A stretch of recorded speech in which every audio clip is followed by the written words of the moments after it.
नमः शिवाय। जय माता दी दोस्तों, आप देख रहे हैं आपका अपना YouTube चैनल व्रत त्योहार कथाएं। मैं हूं आपके साथ रिमझिम शर्मा। आप सभी शिव भक्तों का श्रावण मास महात्म्य की कथाओं में बहुत बहुत स्वागत है। आज आपको मैं श्रावण मास महात्म्य का 27वां अध्याय सुनाने जा रही हूं। तो सभी भक्त भोलेनाथ का ध्यान कर उनके नाम का जयकारा लगाकर इस कथा का श्रवण करेंगे।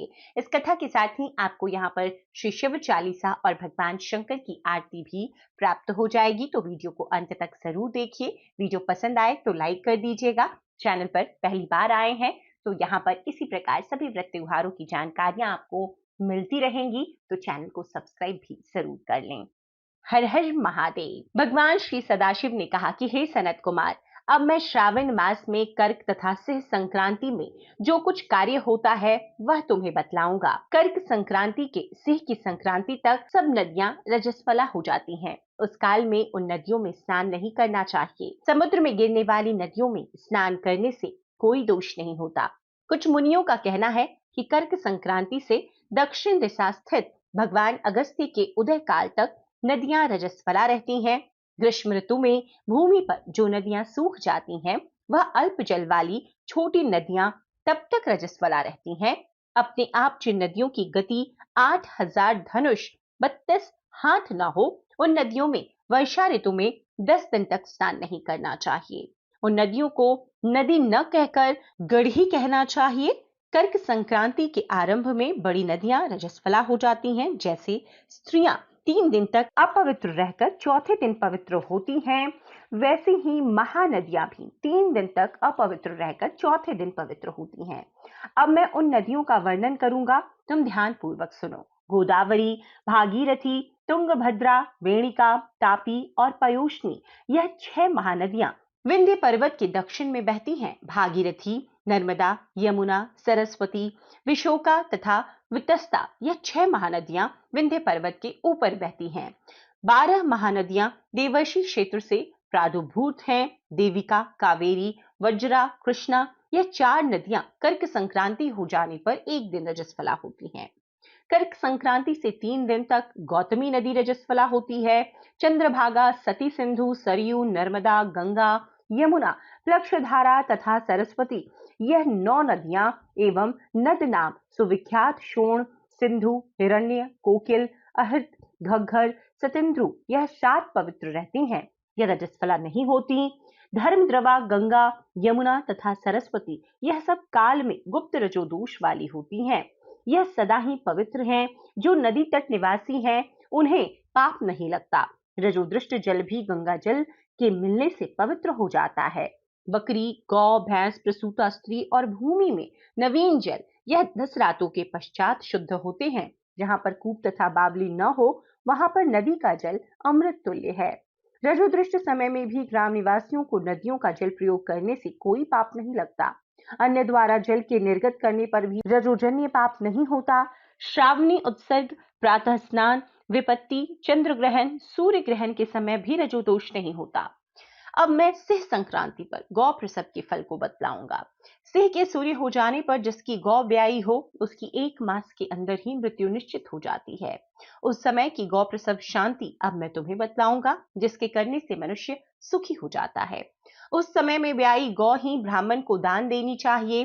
पीली सरसों तथा शुद्ध गौघृत द्वारा होम कराना चाहिए। श्री सूक्त या शांति सूक्त द्वारा स्नान करना चाहिए। घी और तिल की 1008 आहुतियां देनी चाहिए। उपवास करके ब्राह्मण को निश्चित दक्षिणा देनी चाहिए। सिंह राशि में सूर्य के आने पर गौ ब्याई हो तो निश्चित ही कोई अनिष्ट होगा। उसकी शांति के लिए यह उपाय करना चाहिए। अस्यावाम, इस सूक्त से तदिष्णु, इस मंत्र से तिल घी द्वारा 108 होम करनी चाहिए तथा मृत्युंजय विधान द्वारा 10,000 हवन करने चाहिए। ऐसा करने से मनुष्य को किसी भी प्रकार का भय नहीं सताता। इसी तरह यदि श्रावण मास में घोड़ी ब्याई हो तो शांति करने से दोष मिट जाता है। अब मैं श्रावण मास में कर्क या सिंह की संक्रांति होने पर शुभप्रद दान के संबंध में कहूंगा। कर्क के सूर्य में संक्रांति से घृत धेनु का, सिंह संक्रांति में सोने व छाते का दान करना चाहिए। श्रावण मास में वस्त्र दान करने का बड़ा भारी फल होता है। श्रावण मास में भगवान श्रीधर की प्रीति के लिए साधक को घृत, घृत कुंभ, घृत घेनु तथा फलों का दान करना चाहिए।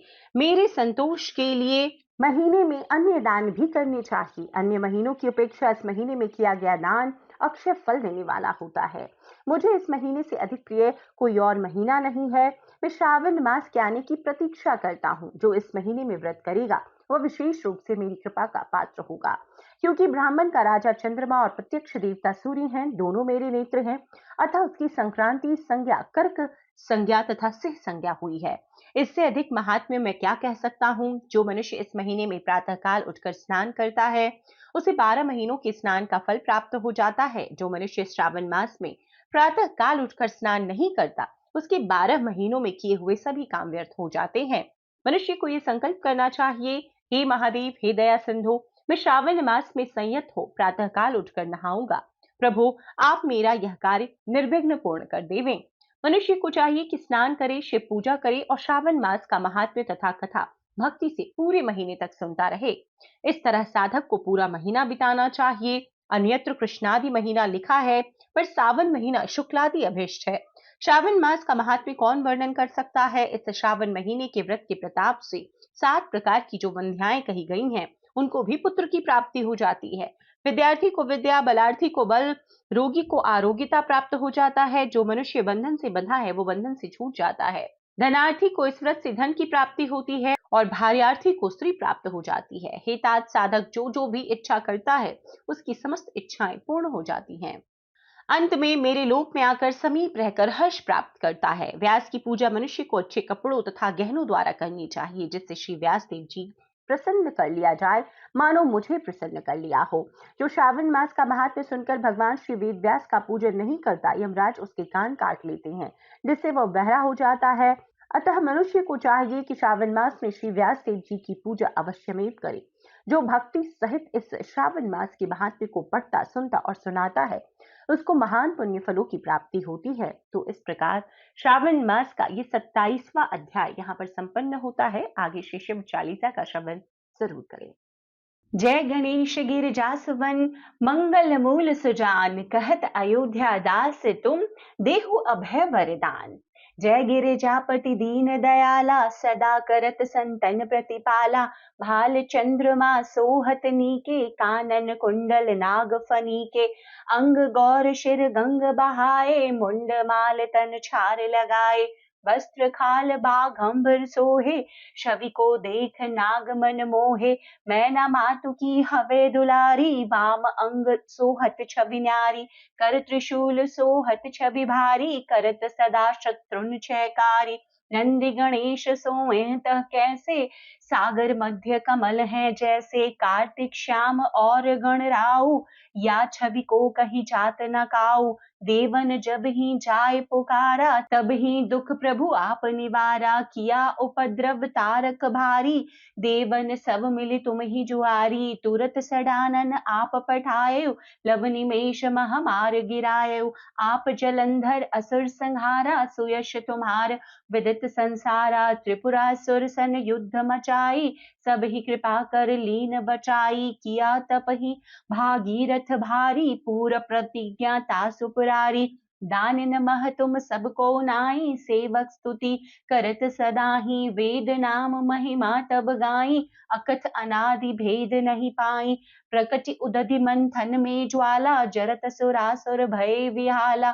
कीन्ही दया तह करी सहाई, नीलकंठ तब नाम कहाई। पूजन रामचंद्र जब कीन्हा, जीत के लंक विभीषण दिन्हा। सहस कमल में हो रहे धारी, कीन्ह परीक्षा तब ही पुरारी। एक कमल प्रभु राखे उजोई, कमल नयन पूजन चह सोई। कठिन भक्ति देखी प्रभु शंकर, भय प्रसन्न दिए एक शतवर। जय जय जय जय अनंत अविनाशी, करत कृपा सबके घटवाशी। दुष्ट सकल नित मोहि सतावे, भ्रमत रहो मोहि चैन न आवे। त्राहि त्राहि मैं नाथ पुकारो, यही अवसर मोहि आन उबारो। लै त्रिशूल शत्रुन को मारो, संकट से मोहि आन उबारो। माता पिता भ्राता सब कोई, संकट में पूछत नहीं कोई। स्वामी एक है आस तुम्हारी, आए हरहु मम संकट भारी, धन निर्धन को देत सदा ही, जो कोई जांचे सो फल पाही, स्तुति के ही विधि करें तुम्हारी, क्षमहु नाथ अब चूक हमारी, शंकर हो संकट के नाशन, मंगल कारण विघ्न विनाशन, योगी यति मुनि ध्यान लगावे, शारद नारद शीश नमावे, नमो नमो जय नमः शिवाय, सुर ब्रह्मादिक पार न पाए, जो यह पाठ करे मन लाई, तापर होत है शंभु सहाई, ऋणिया जो कोई हो अधिकारी, पाठ करे सो पावन हारी, पुत्रहीन इच्छा कर जोई, निश्चय शिव प्रसाद तेहि होई, पंडित त्रयोदशी को लावे, ध्यान पूर्वक होम करावे, त्रयोदशी व्रत करे हमेशा, ताके तन नहीं रहे कलेशा, धूप दीप नैवेद्य चढ़ावे, शंकर सम्मुख पाठ सुनावे, जन्म जन्म के पाप नसावे, अंत धाम शिवपुर में पावे, कहे अयोध्या दास आस तुम्हारी, जाने सकल दुख हरहु हमारी। दोहा। नित्य नेम कर प्रातः ही पाठ करो 40, तुम मेरी मनोकामना पूर्ण करो जगदीश। मगसर छठी हेमंत ऋतु संवत 64 जान, स्तुति 40 सी वही पूर्ण कीन कल्याण। तो आज के इस युग में शिव चालीसा का पाठ हर व्यक्ति को जरूर अपने जीवन में हर प्रकार की सुख सुविधाओं के लिए करना चाहिए। आरती श्री त्रिगुण शिव जी की।